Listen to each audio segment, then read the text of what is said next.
Nah, salah satunya Deddy Corbuzier. Makanya dia waktu mau jadi mualaf itu kan diminta disiarkan kan. Nah, tetapi kan TV-nya nggak mau, televisinya nggak mau. Terus dia bikin sendiri kan. Minta disiarkan, tapi kan televisi nggak mau karena itu nggak etis, nggak boleh kan. KPI nggak boleh yang begituan kan. Nggak boleh.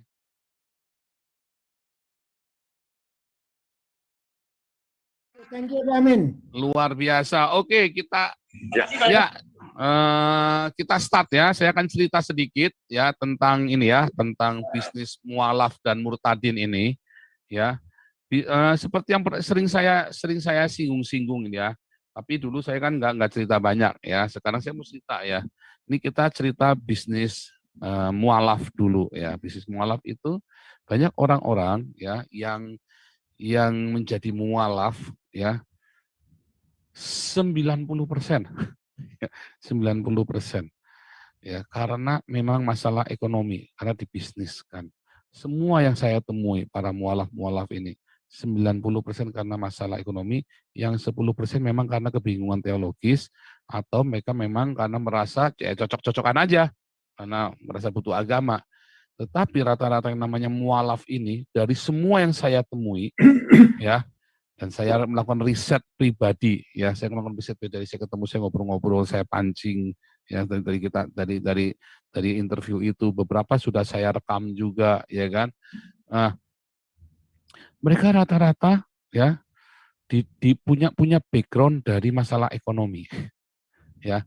Either itu mereka ingin karir, itu memang mereka tidak punya uang, kere, seperti yang terjadi di Nias atau yang ada di NTT di Soe kemarin ya, yang dikasih uang itu ya, yang bayarin 1.800.000 atau berapa itu ya, dan yang di Nias itu, oh itu hebohnya minta ampun tuh ya, itu bukan rahasia lagi tuh ya, semua orang yang dikasih uang 500.000 sampai 1,5 juta untuk bisa jadi mualaf. Nah, jadi teman-teman kalau di Nias itu, wah rugi bener kalau cuma dikasih 500.000 karena kalian ada yang dikasih 1,5 juta tuh.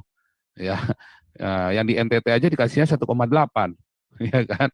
Ya kan dulu sudah sering saya tampilkan ya, sering saya tampilkan. Tetapi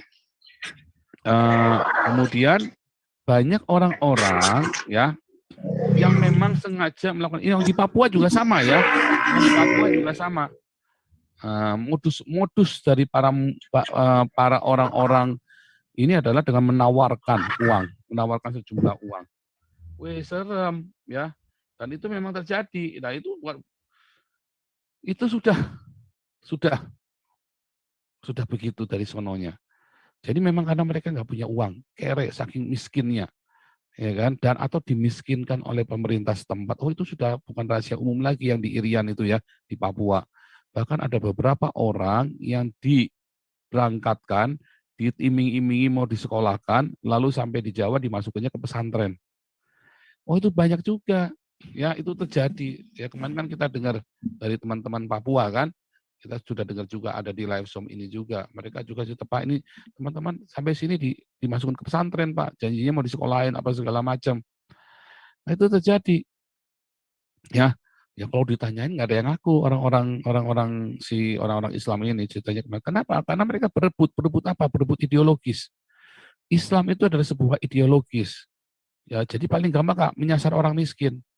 Nah, padahal mereka framing bahwa orang Kristen sembako. Anda lihat tadi ya, ada nggak kita bagi-bagi ya terus mengkristenkan mereka, ya kan? Ada nggak tadi orang-orang ini bagi-bagi sambil ngasih traktat? Nggak boleh, ya, nggak boleh. Kita nggak boleh melakukan kristenisasi dengan membagi-bagi makanan, nggak boleh. Oh, ada yang terjadi ya beberapa waktu dulu pernah ada gerakan Bahtera yang ada di video itu ya. Dia sambil bagi-bagi terus dia sambil ada yang itu ya. Nah, itu tidak baik. Nggak boleh. Ya, terus ada gerakan lagi yang saya nggak tahu ada videonya ya, orang bagi-bagi mobil terus sambil kasih traktat. Sambil bagi nasi sambil kasih traktat, itu nggak boleh. Ya, itu nggak boleh. Tetapi kalau orang Islam ini terang-terangan, ya dia sengaja memang memualafkan dengan ngasih uang, ya. Wah, itu sudah bukan rahasia lagi. Itu satu. Jadi ini rahasia, bukan rahasia. Yang saya ceritakan ini udah umum, ya sudah umum. Nah, yang kedua, yang karena dia ingin naik jabatan.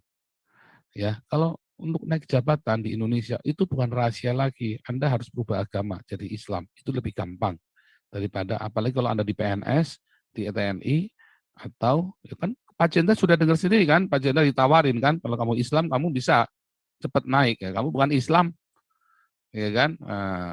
Ribet pokoknya. Wah, itu taruhannya banyak itu. Setia Novanto pun begitu dia mau nyalon ketua DPR, dia rubah agama jadi Islam dulu kan. Ingat nggak Setia Novanto itu dulu? Sama, Angelina Sondak juga sama. Ya kan, dia jadi mualaf dulu, langsung dia bisa masuk tuh. Ya kan, karirnya langsung moncer. Iya, Setia Novanto dulu Katolik. Dia donatur di gereja Katolik kalau nggak salah, Setia Novanto itu salah satu donaturnya juga. Memang caranya begitu. Memang kalau di PN, itu bukan rahasia lagi ya. Yudi Mulyana juga salah satunya. Ya begitu dia mualaf, dia langsung bisa masuk ke Departemen Agama. Ya kan? Banyak semuanya begitu, itu bukan rahasia. Semuanya sudah terbuka begitu papar. Ya. Dan kemudian orang-orang ini harus membuktikan kemualafannya. Dengan apa? Ya dengan menyerang orang Kristen. Ya, banyak.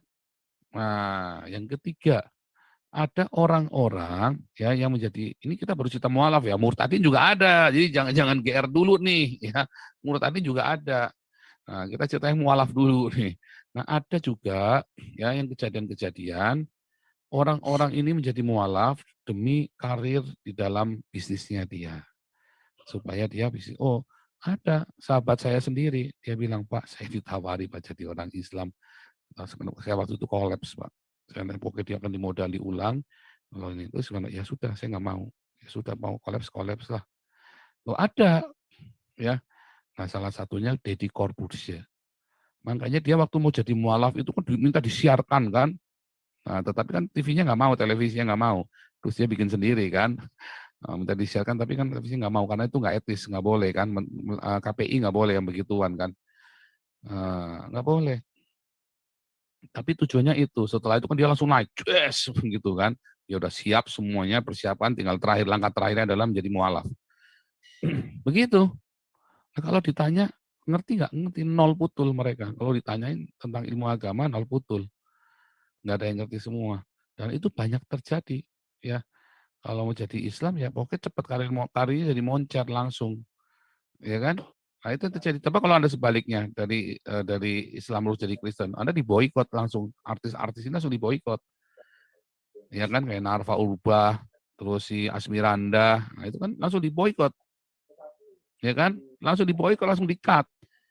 Nah, makanya gereja kemudian memberikan panggung. Sebenarnya saya nggak setuju langsung dinaikkan begitu. Tetapi kan saya lihat, oh cuma nyanyi, selama cuma nyanyi is okay, gitu kan. Tapi nyanyi itu nggak cuma nyanyi, itu kan nyanyi dari hatinya dia. Tetapi jangan untuk mengajar, yang dimaksud jangan untuk mengajar. Jadi gereja memberikan panggung dan ya puji Tuhan nampaknya kehidupan mereka pun stabil walaupun mungkin tidak moncer seperti dulu. Tetapi apakah memang karena uang? Nah, jadi itu nampak ya kehidupan mualaf itu yang jadi. Dan bagi para orang-orangnya yang dapat nama, kalau apalagi kalau bisa kayak Ustadz Sabun yang suka nyoliin orang itu kan, yang suka nyoliin orang Papua itu kan, wah dia dapat nama dan dia akan dapat dana, sumbangan dana seperti itu, ya kan? Akan dipuji-puji dan dia juga akan diundang khotbah segala macam dengan biaya-biaya yang lebih baik. Nah itulah bisnis-bisnis itu dan itu sudah ada dan itu real ada di sekitar kita. Dan orang-orang ini menghasilkan orang-orang yang brengsek juga, ya. Ya kelihatan ya contohnya Moko Ginta, Irina Handono, ya kan orang-orang brengsek semua hasilnya kan. Ya kan? Felix Xiao, ya kan? Nah, artinya begitu. Hasilnya ya orang-orang seperti itu, Setia Novanto, Angelina Sonda, jadi pesakitan semua. Jadi orang-orang nggak jelas semua. Hani Christian udah jelas. Ya dia kolaps, dia kepahitan, dia pindah agama. Stephen Indra, dia pindah agama supaya dia dapat channel supaya naik, ya, supaya naik. Nah itu semua terjadi seperti itu. Loh saya pun dulu mau jadi mualaf karena mau begitu. Ya, wah saya mau balas dendam dan saya akan dapat channel-channel baru. Oh sama, ya karena saya sendiri pun ditawarin. Nah, tetapi di dalam pergumulannya itu saya bertemu dengan Tuhan Yesus. Ya, loh kalau menjadi Islam itu ada komunitasnya, Anda akan bisa dapat kemudahan-kemudahan. Ya kan, Anda akan dapat kemudahan-kemudahan juga. Ya tapi memang itu kenyataannya, itu dibisniskan. Kenapa? Karena mengejar ideologi, supaya ideologi menjadi lebih mudah Indonesia itu untuk diislamkan, ya menjadi ideologi Islam. Oke, dengan segala macam cara. Nah, kalau sekarang mengapa Indonesia tidak bisa jadi negara Islam? Karena orang Kristennya juga bergerak, ya kan? Nah, jadi orang-orang ya inilah yang menjadi penghalang utama. Apa sih penghalang utamanya Indonesia nggak bisa jadi negara Islam? Ya orang Kristen. Makanya yang dibom bolak-balik dibom itu ya gereja, ya kan? Yang bolak-balik diserang itu ya gereja. Yang bolak-balik ini ya ini, ya. Nah, jadi itulah yang terjadi, ya itu yang terjadi. Nah, makanya sekarang ini ya, kalau Anda ngelihat mualaf itu nggak usah terus Anda merasa wah heboh apa gimana, biasa aja lagi. Semua itu balik-balik ujungnya duit kok. Makanya Nabi Karl Marx itu bersabda, ya agama itu candu masyarakat, Tuhan mereka adalah perut mereka. Ujung-ujungnya duit. Ustadz-ustadznya yang memualaf pun ujung-ujungnya duit. Bisnis. Sebentar, jangan GR dulu ya. Di Kristen pun sama loh. Di Kristen pun sama. Hati-hati. Hati-hati. Nah, itulah yang menghasilkan orang-orang bajingan itu. Yang menghasilkan gerakan di Kristen pun sama. Nggak berbeda. Ya kan? Hanya bedanya, apa di mana bedanya? Bedanya di dalam Kristen, orang itu akan rontok sendiri. Rontok. Kenapa? Karena kalau di dalam Islam yang dikejar itu cuma ritual saja. Asal kamu lakukan ritual itu udah cukup. Di Kristen enggak. Hatimu dihajar tuh sama Tuhan. Sekali Anda bilang mengakui Tuhan dan dibaptis, oh akan dikejar. Akan dihabiskan hidupmu oleh Tuhan. Nah, hati-hati jangan mempermainkan kasih karunia. Ya, makanya selalu mudah ketahuan.